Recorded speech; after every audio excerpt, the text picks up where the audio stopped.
Sakumna kaayaan anu masih keneh sasalad, ku kituna guru dipiharep bisa leuwih kreatif dina ngagunakeun sababaraha cara pikeun media pangajaran anu tangtuna HD sarta matak ngirut minat siswana. Sok sanajan pangajaran dilakukeun secara daring. Tapi samemeh urang apal naon we tujuan dina ieu pangajaran, urang tingali heula ka IKD materi dongeng kelas 7 SMP. Sanggeus urang apal naon wae ka IKD-na, urang bisa nentukeun media anu cocok. Zaman kiwari, istilah podcast teh geus ilahar ayana. Dina widang artikan, podcast oge tangtu bisa digunakeun pikeun ngarojong proses diajar siswa. Nah, salah sahiji aplikasi anu bisa digunakeun pikeun nyieun hiji podcast nyaeta aplikasi Anchor. Nu mana video nu geus diterbitkeun bisa dibuka dina internet biasa kusabab aya link anu geus disebar.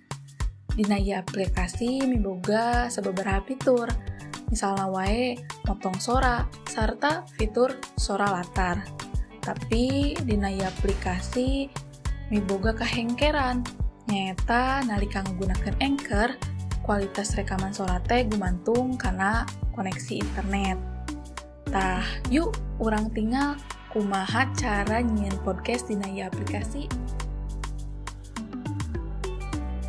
Tengkah anu kahiji nyaeta tangtu wae urang kudu ngaunduh aplikasina nyaeta dina Google Play Store.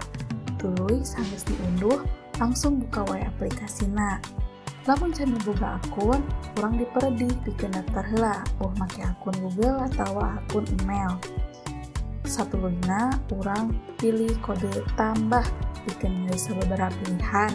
Tuluy pilih rekam. Tidinya urang kudu nyiapkeun heula naskah sangkan teu bingung dina nepikeun materi podcast.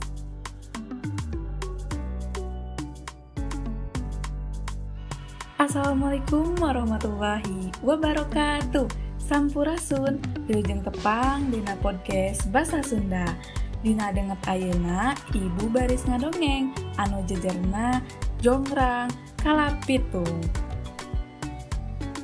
Zaman baheula sabudeureun jatiluhur masih keneh loba leuweung geledegan.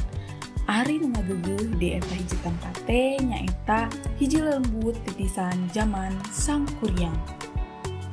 Nalika urang hayang nambahkeun suara musik latar, pangtuna bisa ku cara neken pilihan fiturna. Tengkah anu salajengna lamun geus rengse sarta geus yakin eta hasilna langsung disimpen.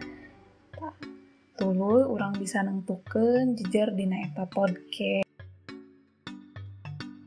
Sangkan urang hayang bisa ngabagikeun hasil podcast, kudu diterbitkeun heula.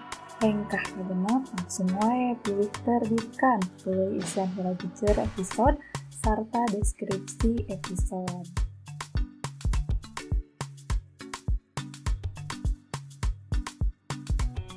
Tengkah anu pamungkas nyaeta terbitkan sekarang, tuluy link geus bisa dibagikeun boh dina Google Classroom atau WhatsApp. Tah, kitu cenah tata cara ngagunakeun aplikasi Anchor teh pikeun nyieun hiji podcast. Kumaha? Hairut pikeun ngagunakeunana? Tah, tos hairutnya. Mugia ieu video teh bisa jadi bombolong pikeun guru anu bingung kumaha cara ngagunakeun atanapi sangkan pangajaran dina basa Sunda teh leuwih kreatif deui.